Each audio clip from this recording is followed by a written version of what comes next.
Como presidente de Nueva Economía Forum, tengo el placer de darles de nuevo la bienvenida al Foro de la Nueva Comunicación que organizamos con la colaboración del Grupo Vodafone en España.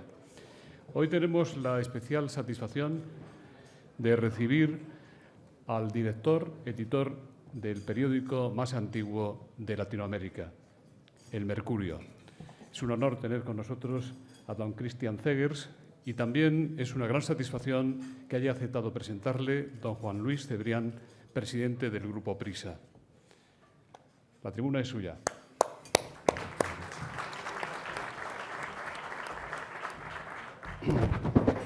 Buenos días a todos. No quiero corregir a nuestro anfitrión, pero El Mercurio no es el periódico más antiguo de América Latina, es el periódico más antiguo que se publica en español. Lo era antes la Gaceta de Madrid, pero hace ya años que era el Boletín Oficial del Estado, que el gobierno español decidió dejar de imprimirlo. Por lo tanto, efectivamente, El Mercurio es el decano de la prensa en español. En 1827, en Valparaíso, don Pedro Félix de Vicuña fundó El Mercurio. Como ustedes saben, Mercurio era la versión romana del dios griego Hermes. Hermes es el mensajero de los dioses y, por lo tanto, el patrón de la elocuencia y también de los parlanchines, por cierto. Pero, en fin, en este caso hablamos de la elocuencia. Y había muchos periódicos ya en Francia, en Bélgica, en Holanda, que se llamaban El Mercurio pues a mediados del siglo XVII.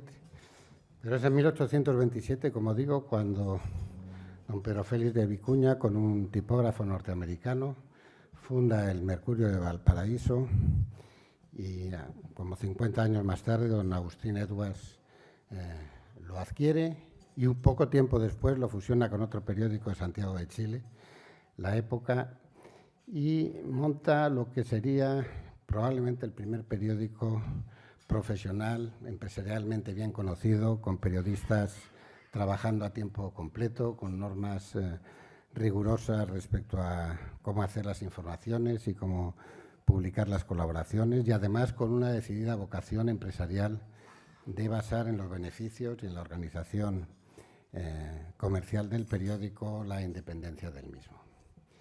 Bueno, al frente del Mercurio, que es un diario conservador, pero es el diario de referencia de Chile desde hace prácticamente más de un siglo. Al frente del Mercurio está ahora Christian Zegers, es probablemente el periodista más influyente y más importante de Chile en este momento. Christian ha dedicado toda su vida al periodismo. Mientras se licenciaba en Derecho, empezó ya a colaborar en un periódico que se llamaba El Diario Ilustrado. Ha estado ligado a las corrientes demócratas cristianas y católicas de la Universidad Católica de Chile, pero desde su etapa de juventud, como digo, estuvo involucrado en aventuras periodísticas. Fundó, entre otras cosas, la Escuela de Periodismo de la Universidad Católica, a la que ha estado ligado durante toda su vida.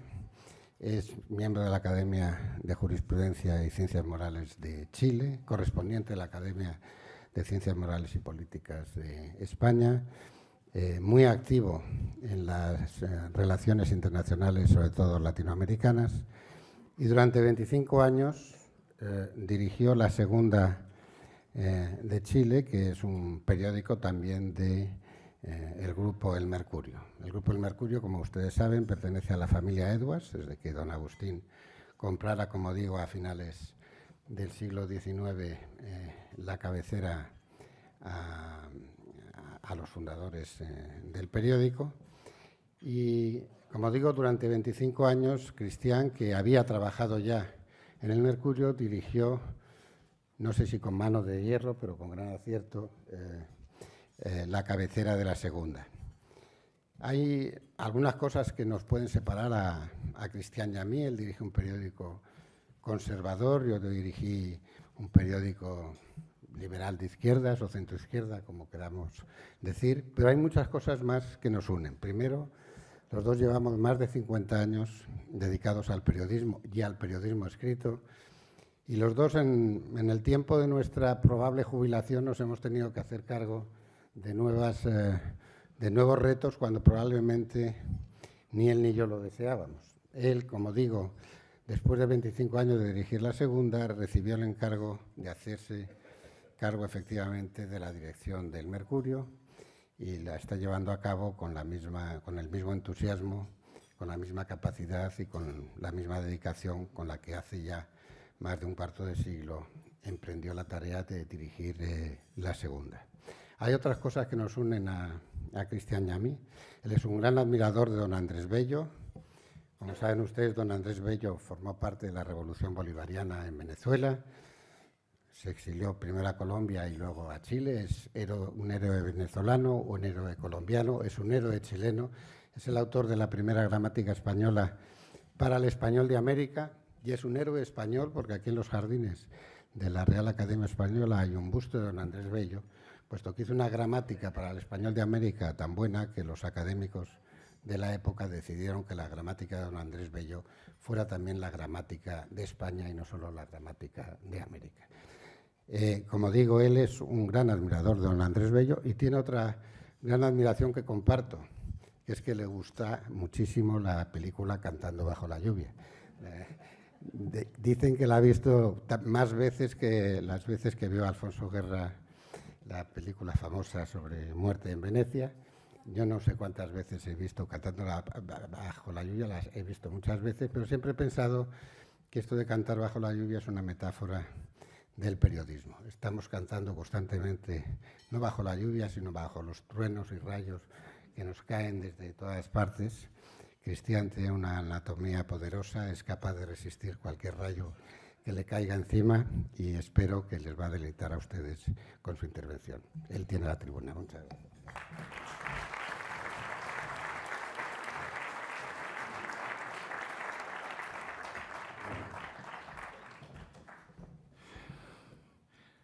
Señor presidente del foro, realmente ustedes, señoras y señores, ustedes comprenderán la emoción que uno tiene como periodista y sobre todo la emoción que vamos a tener todos en el Mercurio por esta presentación llena de cariño, llena de convencimiento de una persona tan eminente en el periodismo en habla española como es don Juan Luis Cebrián, con todo lo que él representa, que yo pienso que todas las palabras que hemos oído de él, digamos, a nosotros nos comprometen, a todos los del Mercurio, en un profundo sentimiento de gratitud.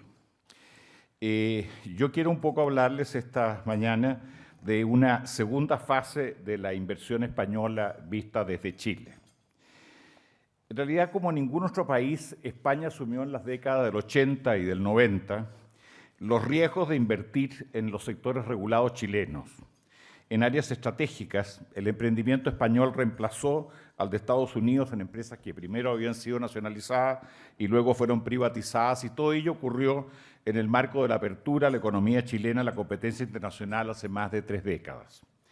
Desde entonces hasta hoy, la inversión española tomó posiciones relevantes, como sabemos, en la banca, en los seguros, en los servicios de telecomunicaciones y electricidad, en las concesiones de infraestructura vial y aguas, desechos sanitarios, con un ingreso directo de capitales a Chile de cerca de 16.000 millones de dólares, lo que mantiene a una España como primer inversionista en mi país durante los últimos años.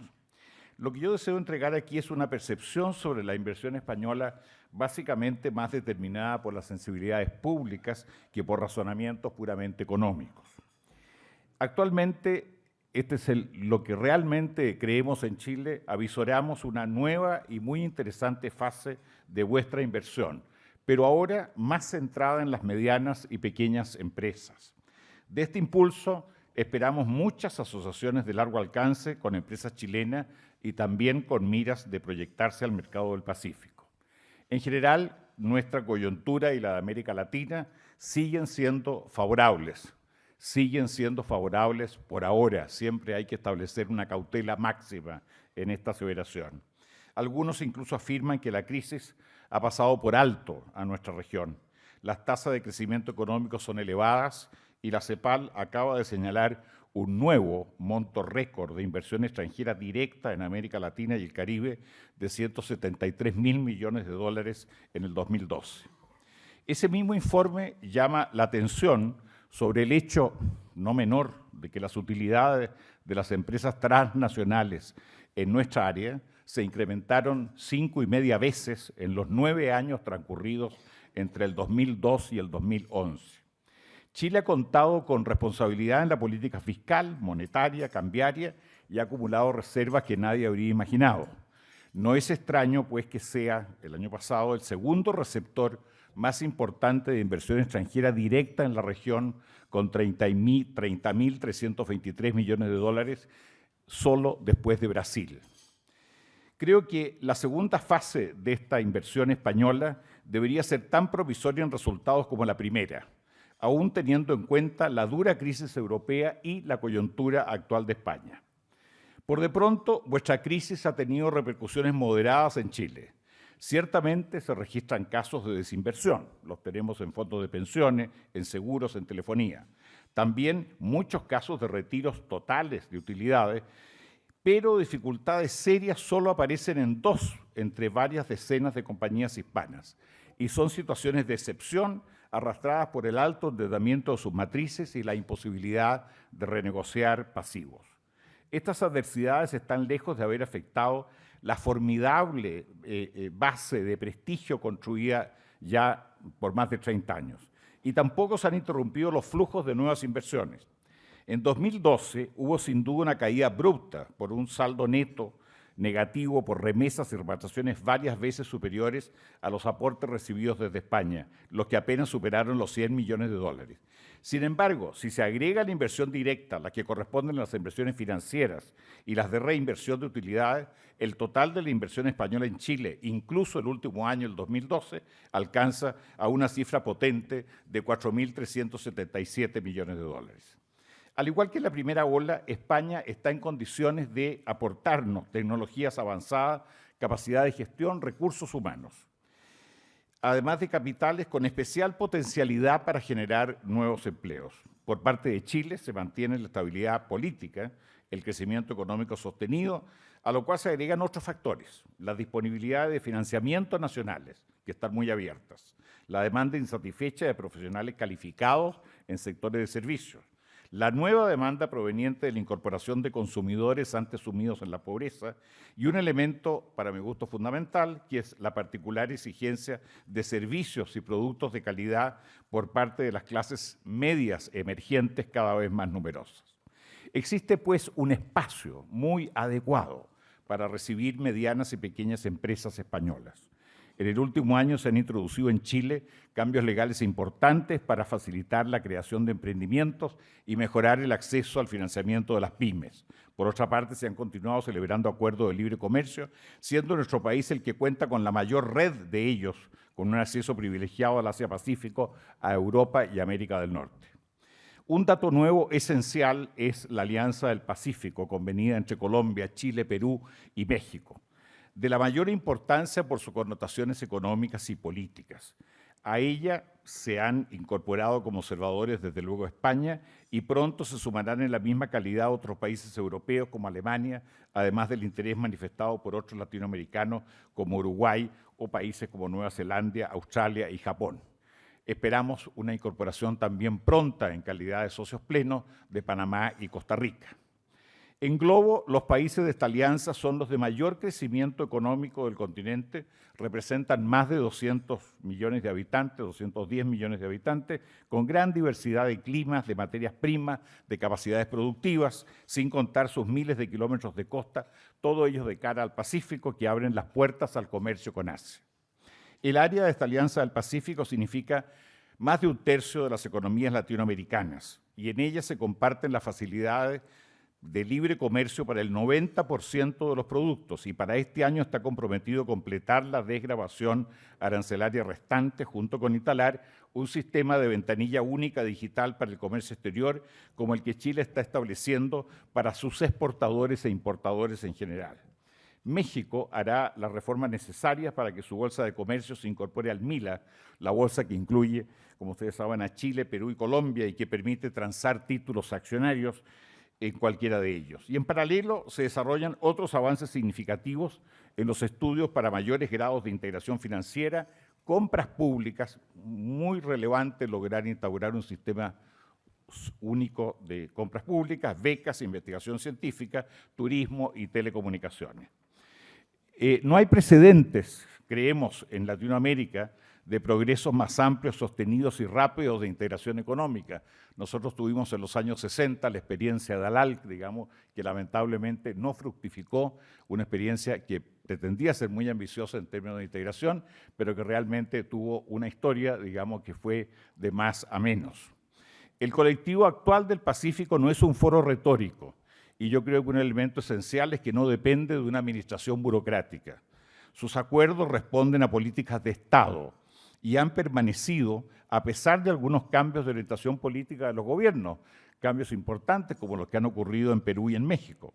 Y dada la coincidencia superior que estos 4 países tienen en el libre intercambio, en la circulación de personas, de bienes y servicios, en la atracción de inversiones extranjeras y en la voluntad de aprovechar las ocasiones de negocio y de colaboración en la cuenca del Pacífico, asumiendo, digamos, proyectos tan interesantes como representaciones comunes ante muchos países, digamos, del Asia, que dan cuenta de un espíritu de penetración económica completamente distinto del que habíamos tenido antes, de una especie de abordaje individual de país por país.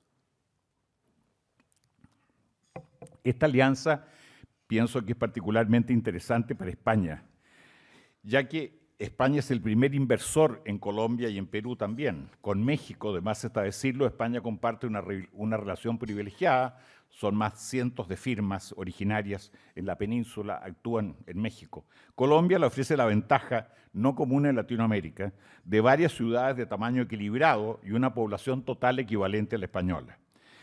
Así pues, la zona entera ofrece a España oportunidades que calzan con disponibilidades y especializaciones de sus empresas. El déficit de infraestructura en Perú, muy a la vista dentro de su enorme desarrollo económico último, y las necesidades energéticas chilenas, que son en ese sentido muy fuertes y muy importantes para nosotros, están lejos de ser los nichos únicos. Por de pronto está todo el sector minero de Chile y de Perú, sector rico en cobre, en oro y en plata, uno de los más activos del mundo, junto al colombiano, que contiene petróleo, carbón, además de piedras y metales preciosos. También cuentan Chile y Perú con las mejores reservas de energía solar. El desierto de Atacama tiene la mayor radiación por metro cuadrado del planeta y a mayor altitud, lo que mejora la generación eléctrica. Chile tiene además interesantes reservas, todo esto hacia el futuro, eólicas y gigantescas reservas mareomotrices en sus costas, particularmente en su zona austral, que pueden servir para generar electricidad o para almacenarla en la forma de gases con contenido de hidrógeno, un combustible del futuro, y trasladarla a otras latitudes dentro o fuera de la región. Adicionalmente, los de la Alianza del Pacífico son países que han ido logrando un mejoramiento de sus niveles de vida, incorporando aceleradamente las tecnologías digitales y transformando su sector de servicios, que hoy se torna progresivamente más dinámico. Así, los bancos, las compañías de seguro, el retail, requieren múltiples servicios tecnológicos y la industria del entretenimiento en sus distintas facetas, culinaria, artística, del ocio y el turismo. Chile ha duplicado a 8 millones su turismo de vacaciones. Hay que entender que 8 millones, una población de 16 millones de personas, no deja de ser un dato importante. Hay que imaginarse la posibilidad de sinergia que recibiría realmente con un aporte de empresas medianas españolas en turismo. Y todo ello comienza a formar parte del consumo de la población. El buen momento de los países de esta alianza contrasta sin duda con la estacionalidad de algunos de los llamados países bolivarianos y en menor medida, claro está, con otros americanos del Atlántico, en los que subsisten las disputas comerciales, permanecen los controles cambiarios que dificultan las exportaciones, las remesas de utilidades, el tránsito de personas, y en que no es inhabitual que no se observen o que se denuncien los tratados de protección de inversiones y que no se respeten o no se acepten los fallos de jurisdicción internacional para las indemnizaciones por nacionalizaciones, estatizaciones o arbitrariedades de los gobiernos. Me detengo ahora un momento en las oportunidades que ofrece Chile a esta segunda ola española, antes de abordar un esbozo de sus características y de algunos aspectos que, en mi opinión, podrían ser potencialmente mucho más cuidados y enmendados. La economía chilena goza de estabilidad política y social, crece entre el 5 y el 6% anual en los últimos años y ha rebajado su desempleo a una cifra histórica del 6,5%. Está plenamente abierta al mundo con cerca de 60 tratados de libre comercio, incluidos los países más relevantes, y mira hacia el Asia, ya que casi el 50% de sus exportaciones van a este destino, principalmente a China, hoy nuestro primer socio comercial. Por eso nosotros tememos y estamos muy preocupados y muy vigilantes siempre por la salud de China, ¿no? Realmente eso se ha transformado en un factor capital, digamos, para nosotros. La solidez macroeconómica se manifiesta en una inflación de 1,5% anual, un déficit fiscal estructural de 0,6% del PIB y una deuda pública neta casi nula. Chile cree, y no ilusoriamente, ser hoy el país latinoamericano con mejor opción para incorporarse al primer mundo. Nuestras principales empresas invierten cada vez más en países vecinos. 21.090 millones de dólares fue la inversión chilena en Latinoamérica el año pasado, el 2012. Empresas como Falabella, Cencosud, Copec, CMPC, LAN, Embotelladora Andina, entre otras, son grandes multilatinas. Esto representa todo un cambio cultural bien encarado por empresarios chilenos cuya mayor profundidad se expresa ahora en el área de la Alianza del Pacífico, ya que en Argentina, donde fue y es considerable la inversión chilena, ella se ve hoy estacionaria o en declinación. Para los inversionistas extranjeros, Chile resulta especialmente atractivo, digo muy sumariamente, porque tiene un marco legal estable, no discriminatorio para el tratamiento de la inversión extranjera. El DL 600, que regula el contrato ley del inversionista con el Estado, rige con cambios muy menores ya hace 40 años. Ofrece un sistema tributario estable y simple. Las inversiones extranjeras pagan el impuesto corporativo del 20% de las utilidades, mientras éstas se reinvierten en Chile. Al remesarse al exterior, hay un impuesto adicional que eleva a 35% la carga tributaria total sobre los dividendos o retiros. Chile y España mantienen un tratado de doble tributación. Hay plena libertad para el movimiento de capitales, excepto un año de estadía mínima para la inversión extranjera directa. Hay amplio mercado de capitales interno para el financiamiento bancario, colocación de bonos de largo plazo y emisión de acciones. Factores todos que convierten a Chile en una buena plataforma desde donde exportar hacia el mundo o invertir en América Latina. A diferencia de Estados Unidos, quien 100 años de protagonismo empresarial en Chile suscitó los más variados resquemores ideológicos, la más fuerte a veces presión política interna, bajo la consigna de la dominación imperialista, la inversión española es y ha sido generalmente valorada en Chile. Acerca de ella no apreciamos animadversión significativa alguna por parte de la opinión pública o de dirigentes políticos. Creo que hay un hecho bastante ilustrativo en la disposición de la población chilena a recibir inmigrantes. Cuando se ha medido esto en los sondeos de opinión, España anota virtualmente una resistencia cero en las encuestas de opinión, mientras incluso algunos países vecinos al nuestro registran hasta 40% de rechazo. Creo que esto es un dato muy ilustrativo del sentimiento de la población en general hacia la colaboración y la cooperación con empresas y con personas de nacionalidad española. En buena medida, lo que trato de decir es que las empresas de capitales españoles ya son una parte admitida de nuestro paisaje empresarial, lo que no es el caso, por ejemplo, de las grandes mineras extranjeras, que actúan más como una suerte de enclaves en el país, de la cual recién comienzan a salir para apoyar iniciativas de responsabilidad social. A las empresas españolas también se las reconoce fundamentalmente innovadoras, con independencia de su tamaño. Ya en los años 70, por ejemplo, la vitivinícola Miguel Torres introdujo una nueva tecnología en la elaboración del vino y hoy mismo recoge premios con un vino espumante elaborado por primera vez con cepa país de decenas de pequeños agricultores. Los bancos Santander y BBVA han sido especialmente un factor de competencia en el financiamiento de las viviendas y el primero reúne una universidad a todas las universidades chilenas. Hay en Chile una dificultad para reunir a las universidades, digamos, públicas con las universidades privadas, y hay el único foro en que se reúnen periódicamente, lo hace justamente esta iniciativa del Banco Santander. Y la empresa ítalo-española Endesa tiene en carpeta el que es con mucho el principal proyecto de energía de Chile, Hidroaicén, Aguas Andinas, llevó a cabo impecablemente la limpieza del río Mapocho, que atraviesa nuestra capital de 6 millones de habitantes. Telefónica es pionera en su apoyo a emprendimientos innovadores y en infraestructura las obras concesionadas, construidas y operadas por empresas españolas en general funcionan bien y, lo que es muy importante, resistieron muy bien el enorme terremoto nuestro de 2010. Con todos ciertos comportamientos creo que han creado tensiones en la relación entre las empresas españolas y Chile, pero son todos comportamientos que son susceptibles de mejorar. Varias actuaciones de grandes empresas españolas han sido objetadas por no respetar los derechos de los minoritarios. La toma de control por parte de Endesa España, de Nersis y Endesa Chile a mediados de los años 90 tuvo carácter de denuncia por afectar los intereses de los minoritarios. La reciente propuesta inicial de capitalización de Nersis a un precio irreal también fue tomada muy mal por los inversionistas, especialmente por los fondos de pensiones, que representan a 9 millones de afiliados, aunque finalmente resultó ser una operación enmendada y que yo creo que va a ser enormemente exitosa para instalar la plataforma en Chile para el resto de la expansión, ¿no es cierto?, de este complejo eléctrico hacia América Latina. Y hay 2 operaciones de venta de filiales de Telefónica que también suscitaron controversia. Hay un estilo que algunos consideran aplastante y que no solo hiere sensibilidades, sino que genera la extrañeza de que en su mayoría esas conductas, como ya digo, pudieron ser evitadas. ¿Es socio de largo plazo el inversionista español?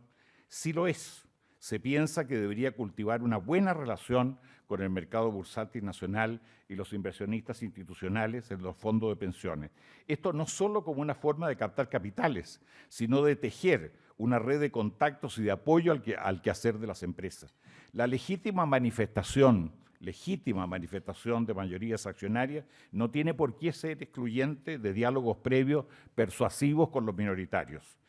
De peruanos y colombianos también uno escucha juicios acerca de los ejecutivos españoles, calificados siempre por su honradez y por su competencia, a los que solo se les reprocha una cierta prepotencia.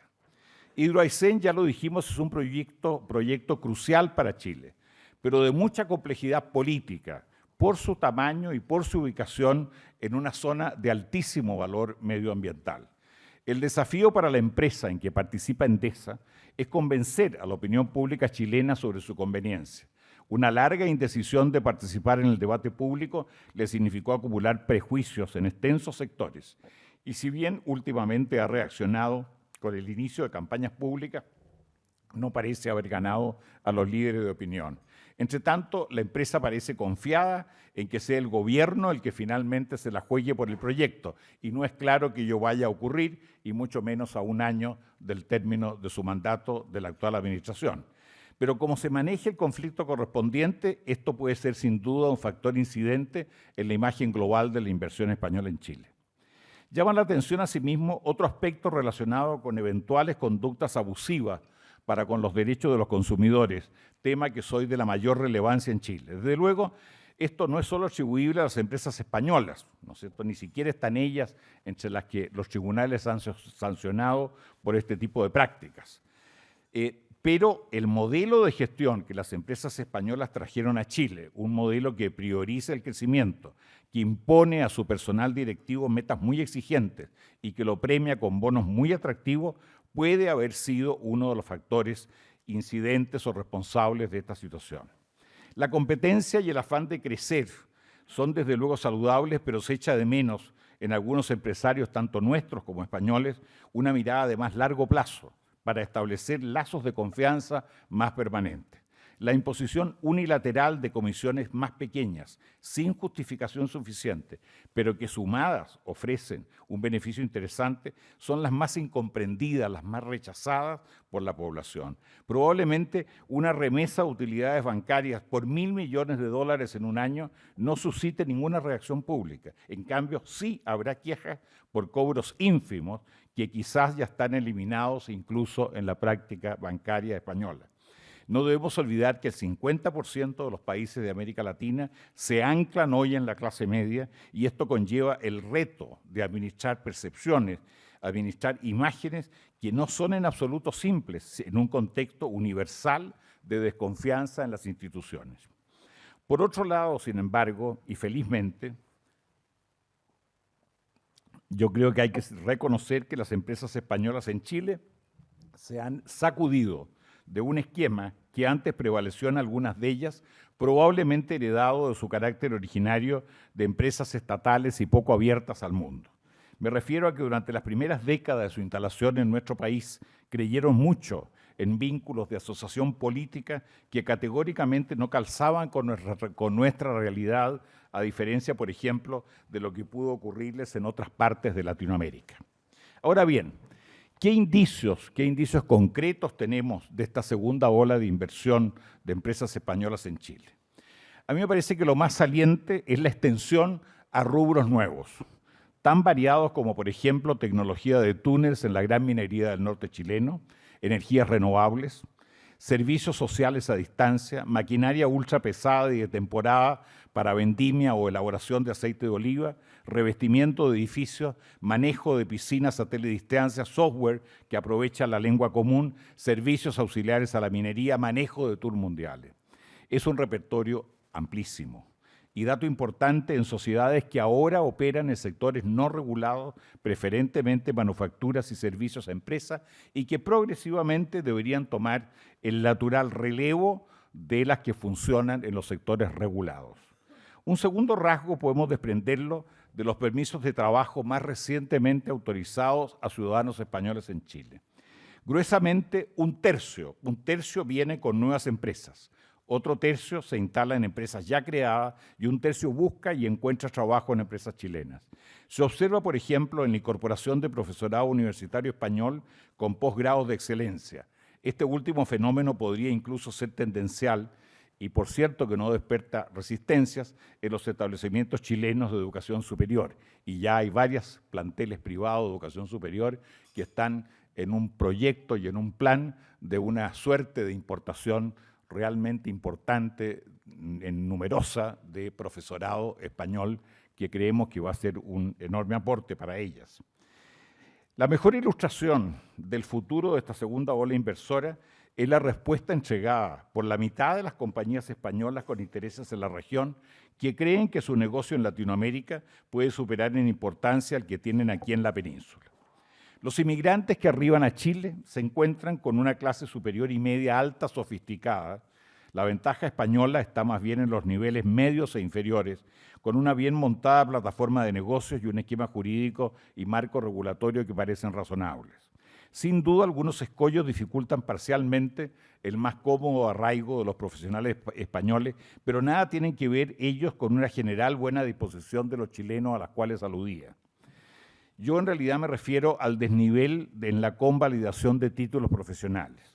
No obstante, la claridad de los acuerdos entre los gobiernos, reiteradas en las cumbres iberoamericanas, mientras España aprobó la mayoría de las 4.538 reconocimientos de título presentados en los últimos 10 años, solo se rechazaron unos 3 centenares de solicitudes. En Chile, el proceso en que interviene la Universidad del Estado es caro, es engorroso y es burocrático. Tenemos en ello ciertamente una tarea pendiente. Lo mismo vale respecto de la actual inflexibilidad de la ley chilena de inmigración, afortunadamente en proceso de cambio, pero un cambio que ha resultado exasperantemente lento, que solo consulta visas de turista o de trabajo permanente, lo que afecta, por ejemplo, a quienes viajan periódicamente a Chile por cortos periodos para estrenar personal en el manejo de maquinarias o en técnicas específicas. Acerca de la calidad de la enseñanza universitaria chilena de punta, se escuchan buenos comentarios, no así en cuanto a nuestros establecimientos de enseñanza media. En estos últimos, los españoles que allí educan a sus hijos echan de menos una mayor competencia por profesorado de calidad. Finalmente, el idioma común nos juega, y aquí lo estamos diciendo delante del más distinguido de los académicos de la lengua, malas pasadas, cuando no ha mediado un periodo de aclimatación. Una misma palabra, por ejemplo, la expresión luego, puede asumir significados muy diferentes en España y en Chile. El Ejecutivo español promedio se queja también de que debe supervigilar, más que en España, la ejecución de las tareas de sus subordinados chilenos, pero destaca favorablemente en esto su flexibilidad para improvisar. Pero tomando en cuenta lo difícil que es cualquier proceso de adaptación de mentalidades distintas en un mismo proceso de trabajo, la impresión general es que con todo existe una buena acomodación recíproca entre chilenos y españoles. Sin embargo, y a tono con observaciones menores, los chilenos resienten la nostalgia, a veces algo insistente, de algunos españoles por su tierra peninsular e igualmente se desconciertan con el tono directo, a veces brutal, de una reprimenda por un motivo menor que para el Ejecutivo español no revistió mayor trascendencia, por lo cual no tuvo una preocupación mayor por la forma. No tengo dudas de que al chileno corriente le cuesta más ser frontal, aunque no miente muchas veces, pero el chileno en general evade decir algo ingrato si es que puede hacerlo. Pero el chileno se sorprende por modalidades de trabajo poco horizontales en la empresa española, ya que está esta acostumbrada a liderazgos más fuertes que pueden inducir a la errada percepción de aparecer gestos autoritarios. Finalmente, como presumo que ustedes lo esperan, quiero decir una palabra sobre el cuadro político. Chile vive hoy una encrucijada política importante. Paradójicamente, pese a los logros económicos y sociales del presente gobierno y de los 4 gobiernos de la concertación que lo precedieron, el modelo económico-social está cuestionado en significativos círculos intelectuales, estudiantiles y sindicales. A nivel político, importantes sectores de la concertación de centro-izquierda se inclinan ahora por fuertes cambios constitucionales y económicos que apuntan a fortalecer el rol del Estado como regulador de los mercados y redistribuidor de los ingresos.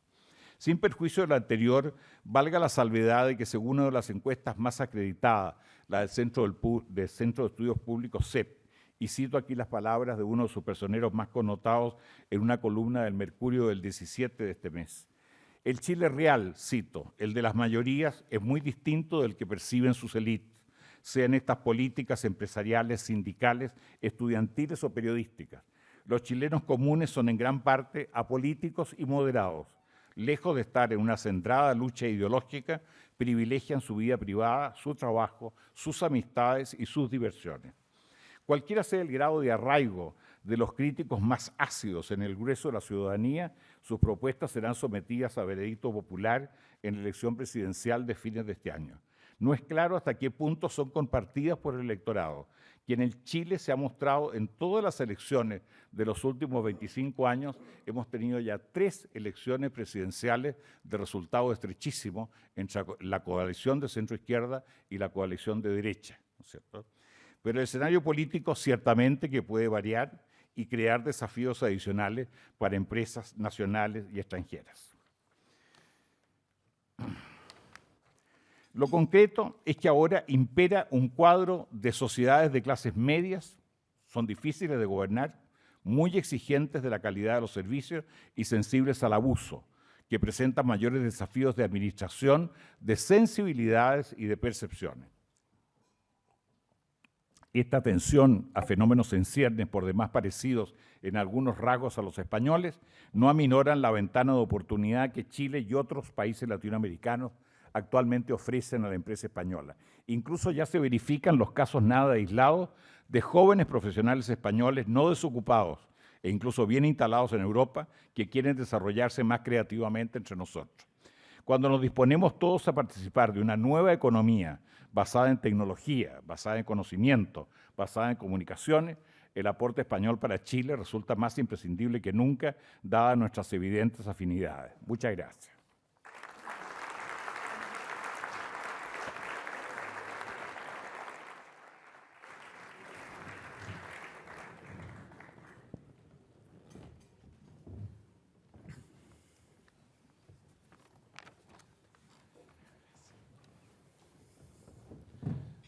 Muchas gracias. Una magnífica intervención y, me permito decirlo, un maravilloso ejercicio de buen español. Enhorabuena, qué envidia. Pues empezamos con las preguntas. Y quieren saber si comparte usted la afirmación de que la libertad de prensa está en recesión y con problemas en varios países de América Latina. Una de las conclusiones de la reunión de asociaciones de editores celebrada hace unas semanas en Chile. ¿Hay peligro para la vida de los periodistas? ¿Cree que la situación en Cuba, Venezuela, Honduras, Colombia, Paraguay, Brasil y Argentina es tan grave? Yo creo que ciertamente es bastante seria, bastante importante, y esto ha generado una solidaridad que no habíamos tenido antes, creo yo, entre las organizaciones de periodistas y entre los mismos medios de comunicación, entre las federaciones de prensa en general, que nos preocupa muchísimo la situación en 3 o 4 países, digamos, de nuestro continente.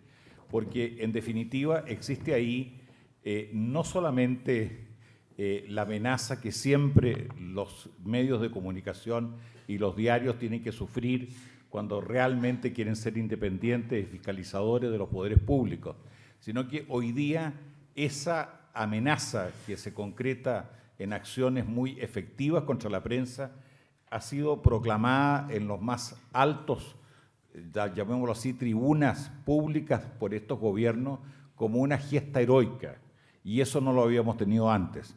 Antes los manotazos a la prensa eran manotazos, ¿no es cierto?, bastante arteros, pero trataban de parecer inadvertidos o tratar de parecer lo más silenciosos posible.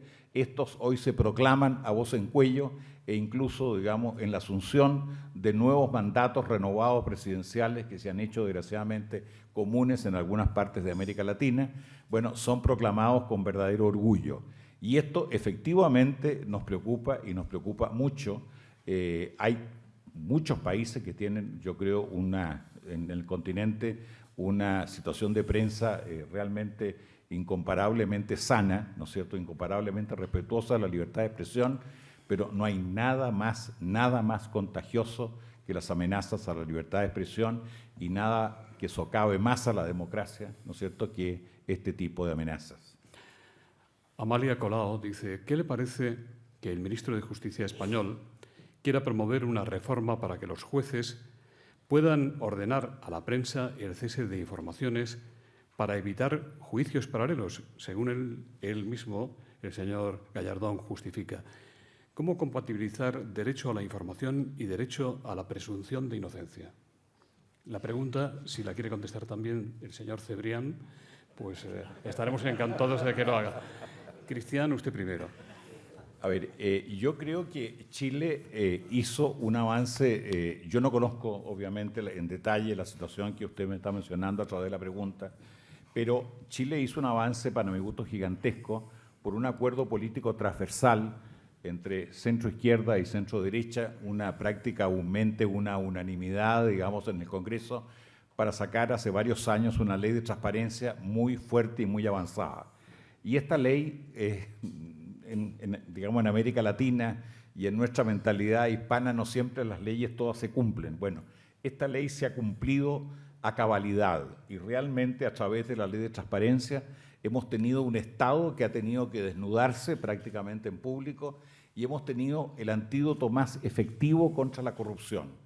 Y hoy día, cualquiera que ejerza autoridad en Chile, de los 3 poderes, menos obviamente el poder legislativo, pero el gobierno y los tribunales también, aquí viene el gran problema de ver qué es lo que va a ocurrir con ellos, sin duda que están en un proceso de transparencia, porque a través de esta ley de transparencia uno puede exigir y puede pedir antecedentes que antes eran mantenidos absolutamente en reserva.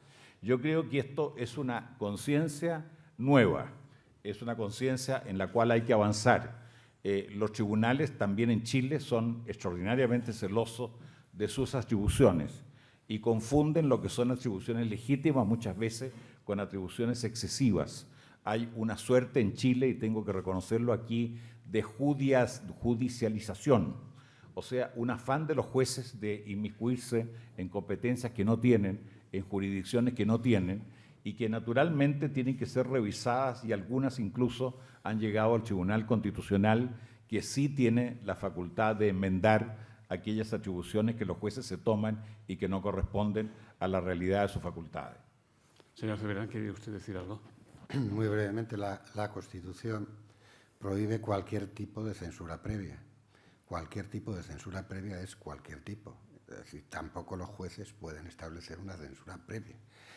Y por último, es verdad que hay un problema de difamación, calumnias y excesos que vulneran los derechos individuales y a veces los colectivos en las redes sociales o en los medios de comunicación, y que la legislación española y sobre todo la aplicación de la legislación no logran controlar. Yo creo que habría necesidad de una ley del libelo, no de la intimidad, el honor y la vida privada, que es una cosa muy compleja desde Calderón.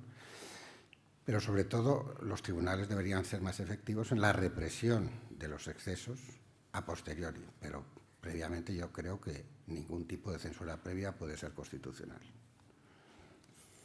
Seguimos.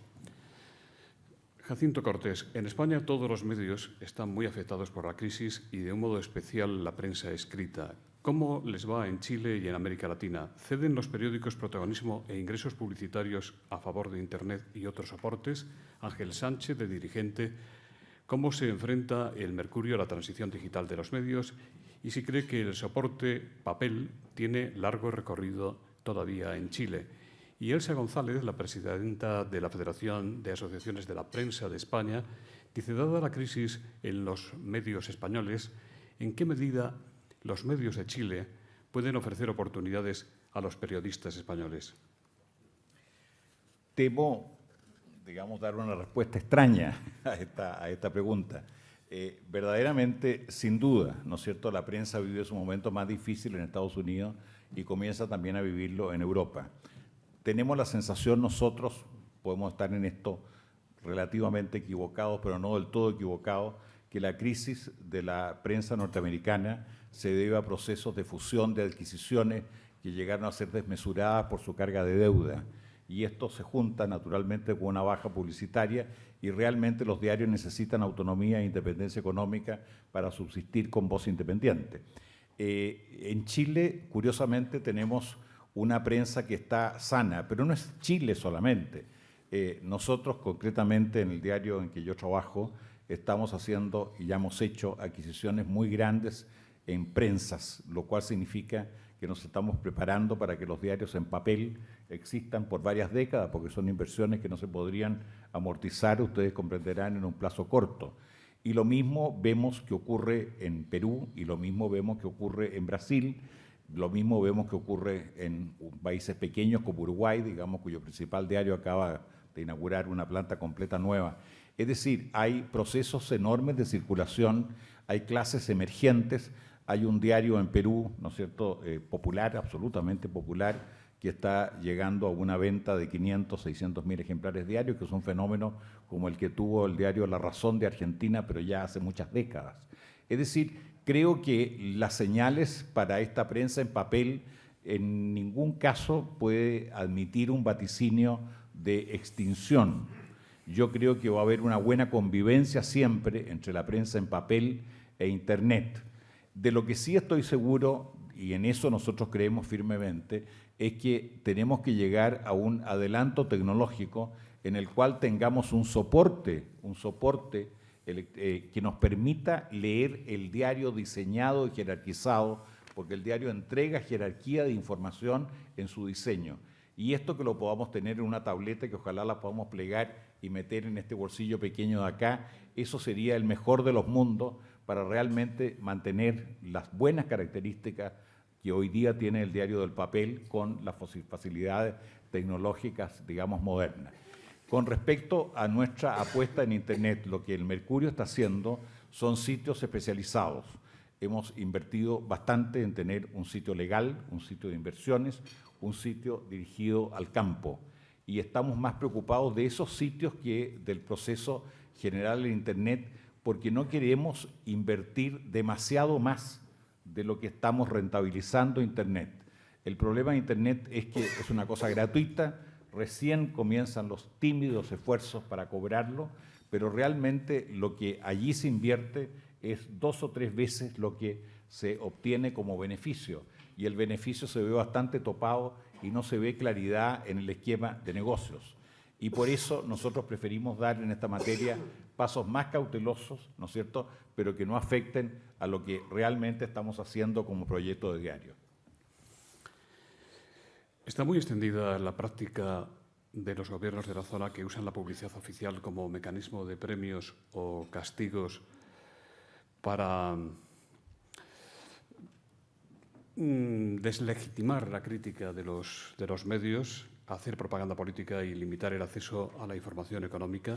¿El Mercurio sufre o ha sufrido represalias de este tipo? Y también le preguntan Bueno, le dicen que en España la Asociación de Medianos y Pequeños Editores está pidiendo que los datos de las inversiones publicitarias de las administraciones públicas sean incluidos en la ley de transparencia que se está gestionando. Bueno, por ley de transparencia en Chile nosotros tenemos el acceso a cualquier costo de publicidad que haya tenido una empresa pública o el Estado en forma total, de tal manera que la transparencia, por lo menos hoy día disponible, yo podría asegurarla que está asegurada en términos absolutos. Ahora, con respecto a la empresa en la cual yo trabajo, digamos, la propaganda oficial raras veces sobrepasa el 1,5%, es muy baja. Se desarrolla más en televisión, se desarrolla más en otros medios, pero virtualmente en la prensa escrita, digamos, es muy pequeña y muy poco representativa y por consiguiente no representa un factor de preocupación que se quite, que pueda ser usada como represalia o no. No es un tema, digamos, que nos preocupe o que tenga que ver, digamos, realmente con nuestra actividad. Conrado Pérez dice, usted abogó ayer por una colaboración entre los diarios latinoamericanos que vaya más lejos en la experiencia del llamado Grupo de Diarios Americanos, fundado hace 20 años por El Comercio del Perú, La Nación de Argentina y El Mercurio de Chile. Hoy agrupa 60 periódicos. ¿Usted ve posible que esta red incluya medios españoles y portugueses? ¿Y para qué sería útil? A ver, creo que es fundamental porque yo ayer exponía en la Casa América las ventajas que ha tenido el Grupo de Diarios América, que son 11 empresas periodísticas líderes, digamos, de América Latina, que fueron realmente establecidos como grupo hace ya 20 años, con un objetivo que era más bien empresarial, de abaratamiento de costos, de benchmarking, de ventas conjuntas, de publicidad, muchos objetivos, digamos, empresariales, y tenía muy tímidos objetivos periodísticos. Hoy día estos objetivos periodísticos crecientemente han ganado importancia, han ganado relevancia, y nos damos cuenta que lo que un periódico está en posibilidad de hacer por su cuenta no tiene nada que ver con lo que 11 periódicos fuertes pueden hacer juntos, reunidos, para realmente pesar en el ambiente mundial, lograr, digamos, cosas que normalmente no lograrían cada uno por su cuenta. Ahora, este proceso es un proceso de confianza, este proceso no tiene pagos recíprocos entre las empresas socias, depende de la buena voluntad, y lo importante es que no es una decisión de los consejos de las empresas ni de los editores superiores de las empresas, sino que es mucho más horizontal, llega a los editores de base, a los editores de economía, a los editores de política, a los editores de cada una de las áreas de los periódicos, que se ponen en contacto entre sí, que se conocen personalmente y que prestan servicios seguros de que van a ser unos corresponsales de otros un día determinado y al día siguiente el otro devolverá eso sin que eso tenga un valor económico y que sin embargo permite una manifestación y un grado de confianza y un establecimiento de un área de confianza en español sumamente relevante. Yo creo que hay experiencias bastante notables. Me atrevo a citar aquí la experiencia que tiene el diario El País, tan bien representado, ¿no es cierto?, en esta sala, que ha insistido en tener una edición en papel que circula en varias capitales americanas y que aunque El País esté disponible en Internet, bueno, yo veo el ejercicio que tiene en mi país esta entrega en papel, acostumbra a clases dirigentes, a clases de élite, a tener un acostumbramiento a la lectura del periódico, de destinar un tiempo que de otras maneras no destinaría. El tiempo destinado a Internet es muy limitado, ¿no es cierto? Y si no existe la facilidad que representa un diario con diseño, un diario con jerarquía, bueno, ese tiempo simplemente es una utopía que la persona vaya a estar consultando diariamente un diario. O sea, esta circulación necesitamos hacerla accesible, necesitamos que realmente la gente que, por ejemplo, en todos nuestros países han vivido muy de cerca la crisis europea, básicamente a través de la vivencia española, bueno, que tengamos también, no puede ser, por ejemplo, que en los hoteles de Madrid, digamos, tengamos una cantidad de canales en árabe, que está muy bien que existan, digamos, pero que no tengamos un solo canal latinoamericano, ¿eh? O sea, realmente tiene que haber un movimiento, estamos retrocediendo en ese aspecto. Antes tuvimos noticiarios conjuntos en televisión, hoy día no los tenemos. En radio, ¿no es cierto?, tampoco tenemos ningún sentido de cooperación, y para qué decir en medios digitales. y tenemos que afirmar plataformas nuevas en digital que realmente representen la potencialidad de un idioma que es el segundo idioma global del mundo. Constantino Paz le pregunta cómo ve usted a la agencia EFE, baluarte de nuestra cultura y del idioma español, y le pregunta también si se ha notado en América Latina y en particular en Chile algún síntoma o efecto de la reestructuración y los recortes que sufre la agencia estatal española. Yo tengo una apreciación correcta de la agencia EFE. Entiendo la agencia EFE, como todas las agencias, digamos, que tienen esa constitución, pasa por altos, pasa por bajos, ¿no es cierto? Y eso ha sido natural. Pero en general, digamos, mantiene una redacción correcta en español. No es una agencia que esté pensada solo para público hispanoparlante, y desde ese punto de vista es muy, digamos, es muy cómoda de usar para nosotros porque está pensada originalmente en nuestra mentalidad. Y eso realmente representa un servicio que yo creo que puede ampliarse y tiene un largo camino, ¿no es cierto?, para proyectarse a nuevas tecnologías y a nuevos servicios que hoy día los medios de comunicación están demandando. Julio Linares, ¿qué cree que le ocurrirá en sus expectativas de reelección como presidenta de Argentina a doña Cristina Fernández de Kirchner, azote de la libertad de expresión que ha hecho mártir a grupos como Clarín? Aquí se pregunta de todo, lo siento, Cristian. A ver, es incómodo, como ustedes comprenderán, para mí, pero yo trato de no rehuir, digamos, respuestas y las digo con mucha sencillez dentro de lo que nosotros pensamos, digamos. Pienso que el gobierno argentino, ¿no es cierto?, ha hecho una cosa única, que es que, como ustedes comprenderán y ustedes saben, muchos de ustedes, la enorme rivalidad que ha existido en Argentina entre el Grupo Clarín y La Nación, ¿no es cierto? Son dos diarios que tienen una larga historia de décadas. Y realmente un gobierno que los ha puesto prácticamente, digamos, al librar una misma batalla al frente, tiene que haber sido muy fuerte lo que ha hecho para que ese efecto realmente tuviera lugar, yo creo que es un problema importante el que se vive, digamos, en Argentina. No sabemos realmente el desenlace, y no sabemos el desenlace porque nosotros que somos vecinos y compartimos tantas cosas con Argentina, y realmente el chileno vive mucho, digamos, y conoce mucho la mentalidad argentina, pero para nosotros sigue siendo un misterio, como para muchos argentinos lo es, el carácter que tiene el justicialismo y el peronismo. El peronismo es un elemento muy complicado, es mucho más que un partido político, es una mentalidad, es algo difuso que está en la población, es un sentimiento, una cosa que tiene mil tendencias, ¿no es cierto?, tendencias de todo tipo, de derecha, de centro, de izquierda, que todo esto convive, son organizaciones, son facciones, es muy difícil determinar.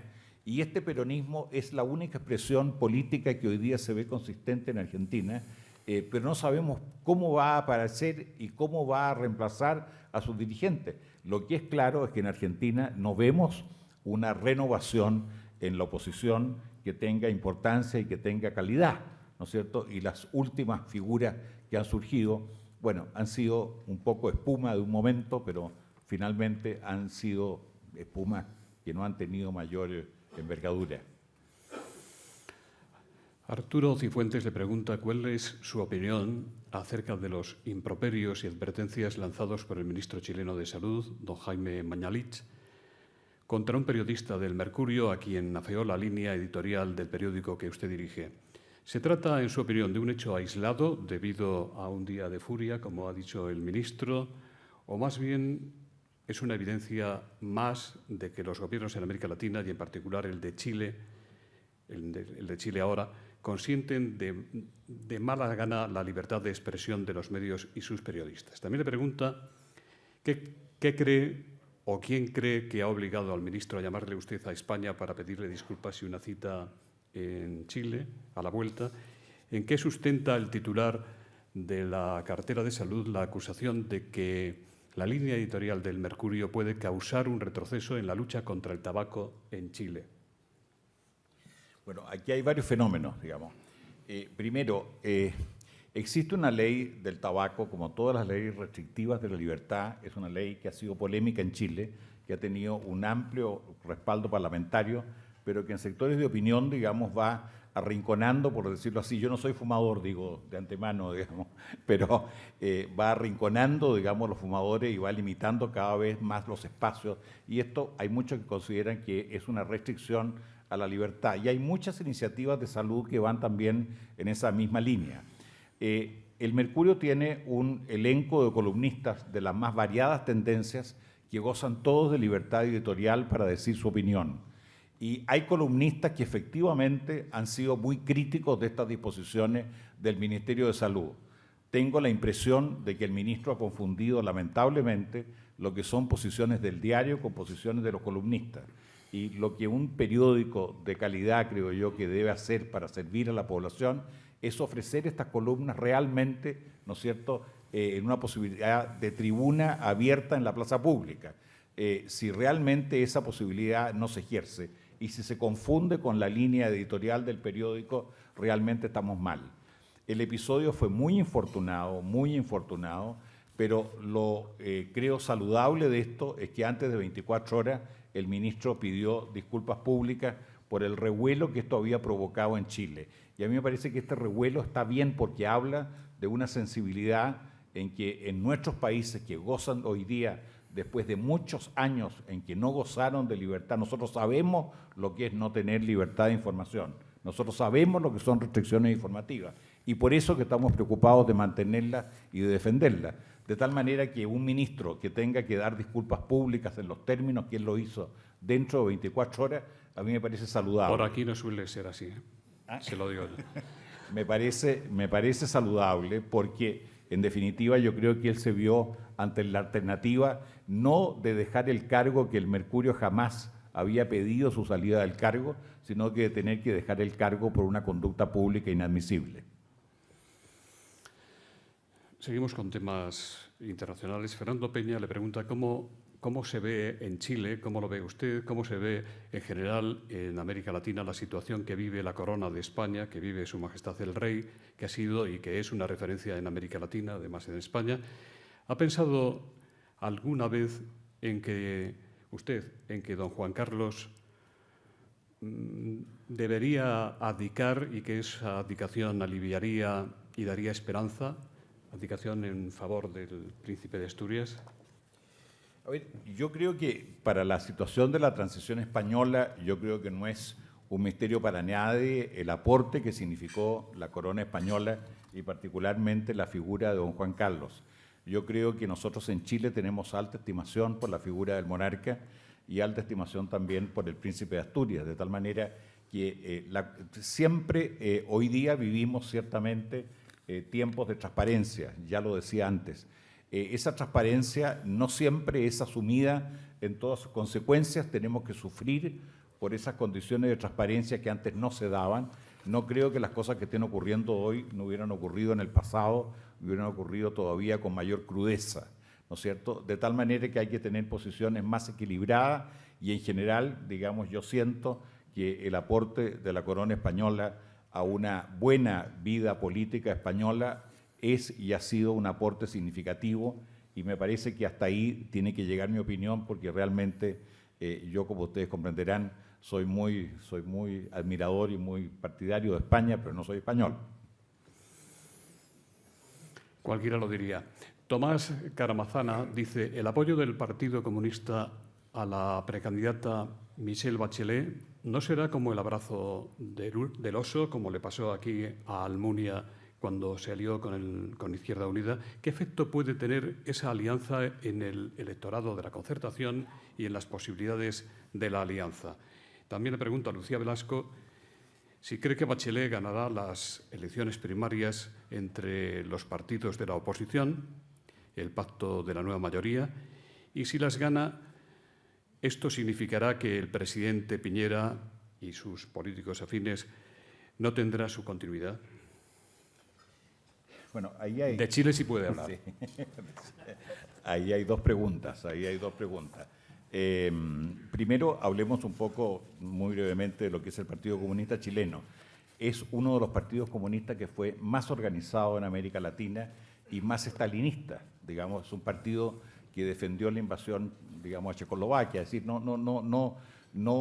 tiene un registro absolutamente impertérrito, digamos, no es un partido que haya pretendido cambiar de nombre para nada, está orgullosísimo de su nombre, está orgullosísimo de su trayectoria.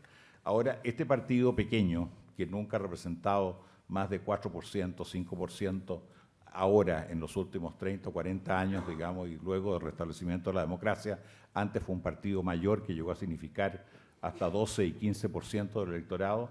Este partido siempre había dado en segunda vuelta sus votos a la concertación de centro-izquierda, sin, llamémoslo así en lenguaje vulgar, cobrar su precio, ¿no es cierto? Y en elecciones que eran muy estrechas, este aporte del Partido Comunista era muy significativo. Hoy día el Partido Comunista logró representación en la Cámara de Diputados chilena, tiene 3 puestos en la Cámara de Diputados chilena y aspira a tener 4 o 5 o 6 y aspira a entrar formalmente en la concertación de centro-izquierda y por eso que ha cambiado su actitud de todas las últimas elecciones y ha apoyado a Michelle Bachelet en su propósito de retornar a la presidencia. Y esto fundamentalmente tiene para ellos más, no solo un sentido de interés de participar en el próximo gobierno, sino que un interés muy concreto en la presentación de listas parlamentarias conjuntas que bloqueen a ciertos dirigentes comunistas, especialmente dirigentes connotados que han participado en las manifestaciones estudiantiles, como es especialmente una dirigente juvenil que se llama Camila Vallejos, ¿no es cierto?, a la cual se le quiere dar un distrito protegido de clase media muy importante, una de las comunas más pobladas de Chile, que se llama La Florida, ¿no es cierto? Pero es un afán de bloquear, ¿no es cierto?, bloquear a los candidatos comunistas, protegerlos, blindarlos, ¿no es cierto?, como se dice en lenguaje político chileno, como precio a este apoyo a Michelle Bachelet. Yo creo que está por despejarse lo que va a significar y las resoluciones que deberá tomar Michelle Bachelet en su campaña con respecto a la participación en su gobierno del Partido Comunista. Esto es evidentemente el Partido Comunista después de la transición a la democracia en Chile, hace ya tantos años, digamos, son 25 años, realmente nadie se ha puesto todavía en la idea de que entre en una coalición de gobierno. Y esto por una razón bastante práctica. El Partido Comunista tiene en Chile una importancia grande en materia de algunos sindicatos estatales, ¿no es cierto?, principalmente sindicatos de la salud, del profesorado, etcétera, y dentro también de los sindicatos de la administración pública. Entonces tiene una capacidad de agitación y una capacidad de presión callejera que no tiene nada que ver con su manifestación de potencia electoral. Existe naturalmente la sensación de que si el Partido Comunista, digamos, entrara formalmente al gobierno de Michelle Bachelet y tuviera carteras ministeriales, repetiría lo que ha sido su actuación histórica hace ya 50, 60, 70 años atrás, hay que remontarse a eso, en lo cual estaba en ambos bandos, estaba por un lado en el gobierno y estaba por otro lado en la calle, ¿no es cierto? Y eso naturalmente sería un factor complicado y ahí hay que esperar qué resoluciones va a tomar la candidata Michelle Bachelet. Existen pocas dudas en Chile de que Michelle Bachelet debe ganar esta primaria que tiene dentro de la coalición de centro-izquierda, porque tiene un candidato demócrata cristiano débil al frente, tiene también a su ministro de Hacienda, que es una persona de mucho ascendiente, muy prestigiada, que fue muy importante para ella, que se llama Andrés Velasco, ¿no es cierto? Fue un excelente y un brillante ministro de Hacienda de tendencia socialdemócrata y que hoy día ha decidido estar disputando la presidencia con su propia mentora, que fue la presidenta Bachelet. Ahora, él tiene ascendiente en la opinión pública, pero no necesariamente tiene una organización de base que le permita, digamos, ser una amenaza significativa. Y finalmente tenemos a un candidato radical de tendencia socialdemócrata de izquierda que tampoco representa mayor amenaza para Michelle Bachelet. Es decir, el punto no está en si Michelle Bachelet va a ganar o no esta primaria, que ciertamente la va a ganar. El punto está en que Chile ha tenido una ley política de enormes consecuencias, como es dar el voto voluntario. Nosotros siempre tuvimos voto obligatorio, de inscripción obligatoria. Y el tener este voto voluntario ha aumentado enormemente la masa electoral y no sabemos la conducta que va a tener este voto voluntario. La juventud en general ha sido renuente a emitir su voto y ha estado más bien en una posición abstinente. Ahora, determinados efectos, determinadas conmociones antes de una elección pueden significar un aumento real de la masa votante y no sabemos cómo esta masa se va a comportar. No es un hecho menor que las encuestas de opinión en Chile, que las habíamos tenido muy estables, que las habíamos tenido bastante seguras, que nos daban una especie de resultado bastante creíble, ¿no es cierto?, de lo que iban a ser las condiciones efectivas de votación, hoy día se han retraído y las encuestas, las empresas que se dedican a estas encuestas están tratando, digamos, de abstenerse, por lo menos en este periodo de las primarias, y prácticamente no vamos a tener encuesta en este periodo de primaria por la dificultad técnica de hacerla, por el costo de hacerla, por la dificultad técnica de hacerla y porque se está arriesgando una cosa impredecible, en realidad con personas que dicen voy a ir a votar y finalmente no van a votar, o al revés. Aquí en España pasa eso. De los dos precandidatos o de los precandidatos de centro-derecha, ¿quién ve usted con más posibilidades? Bueno, son dos personas muy distintas. El candidato de la Unión Demócrata Independiente, que es el partido más importante de Chile, es un partido de derecha que tiene una clase, ¿no es cierto?, importante, alta, digamos, ilustrada, dirigente, y que ha desarrollado mucho el arraigo poblacional en sectores, digamos, mucho más desfavorecidos y pobres. Y Renovación Nacional, cuyo candidato es Andrés Salamán, es un partido de centro-derecha más bien anclado en clase media, ¿no es cierto? Las dos son personalidades públicas que han ocupado una larga trayectoria política. Andrés Salamán fue un personaje clave en la transición chilena cuando era extremadamente joven, ¿no es cierto? Él trabajó en las reformas a la Constitución después del régimen militar y realmente, digamos, tuvo una actuación protagónica ahí, y luego ha sido diputado, ha sido senador, ha sido ministro y, en definitiva, digamos, un político de fuste. E igualmente es un político de fuste Pablo Longueira, que tiene una aproximación también importante, una especie de carisma al mundo popular, que tal vez tiene mayor cantidad de rechazos que el que tiene Andrés Salamán. Pero lo importante es que estos dos candidatos de centro-derecha en la primaria están realizando un debate público que puede complicar a Michelle Bachelet, que hasta ahora es una favorita bastante importante de la elección chilena. ¿Por qué la puede complicar? Porque en definitiva Michelle Bachelet lo que tiene es cercanía, lo que tiene es afecto. Ella es muy afectiva con la gente y la gente es muy afectiva con ella. Lo que no le conviene a una expresidenta que salió con un nivel importante de popularidad es que se planteen, digamos, debates a fondo sobre los desafíos que vienen. Esta dupla de Alamán y de Longueira obliga a debatir a fondo problemas chilenos que son sumamente importantes y que son sumamente desafiantes y que a ella la pueden o la deberían llevar también a tener que participar en este debate, ¿no es cierto?, en forma, digamos, importante, y naturalmente no tiene mucho que ganar en un debate, sino que solamente puede perder. Y dado el hecho que las dos coaliciones en Chile han tenido un comportamiento electoral relativamente parejo, relativamente equilibrado, ¿no es cierto?, lo que se ignora, y ese es el elemento de incógnita en la elección chilena, es cuánto Michelle Bachelet puede perder de este favoritismo actual, ¿no es cierto?, por el desarrollo de la campaña. Porque ciertamente que si la elección fuera hoy día, Michelle Bachelet lo más probable es que fuera nuevamente presidenta de Chile. Pero con una campaña que va a ser dura, que se anticipa que va a tener un debate fuerte y en que realmente tiene políticos, digamos, de la coalición de centro-derecha, que son políticos muy follados, muy fuertes, que están realmente planteando temas políticos duros, realmente no sabemos cuál va a ser finalmente el resultado presidencial. No hay tiempo para más. La última pregunta, que no es una provocación, yo hago aquí de mensajero. Ya saben, no maten ustedes al mensajero. Es para los dos. La formulan Jesús Úbeda, de Libertad Digital, y María Fernández. ¿Consideran un ataque a la libertad de expresión las últimas declaraciones de Aznar sobre Prisa y El País? ¿Qué opinión le merecen a ambos ponentes las últimas declaraciones del expresidente? Pues es un ataque. Él ha dicho que es mentira lo que es verdad y está probado por documentos, pero no vamos a entrar en polémicas, no vamos a entrar en polémicas con el señor Aznar. ¿Quiere decir usted algo más sobre ese tema o sobre otro? No, yo acabo de oír al presidente del gobierno que dice que no quiere opinar sobre los 6 presidentes. ¿Quién soy yo para poder? Muchas gracias.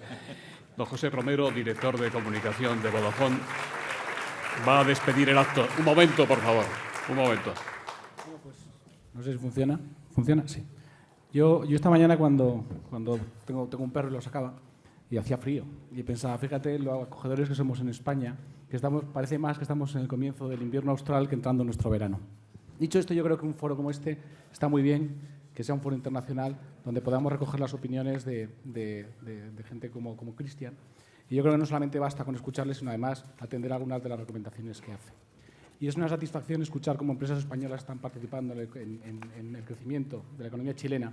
Y a mí me gustaría que en no mucho tiempo pudiéramos leer en la empresa española. Esta mañana entré a leer lo que publicabais en la edición online del Mercurio. Y decía, las ventas del comercio aumentan 9,1% en abril en la región metropolitana, y después subraya que la positiva evolución se sustenta en el mayor poder adquisitivo de la población, el nivel de empleo, el aumento de las remuneraciones reales, que en el primer trimestre de este año se incrementaron un 4,4%. Espero que en breve podamos leer cosas como estas también en la empresa española. Muchas gracias.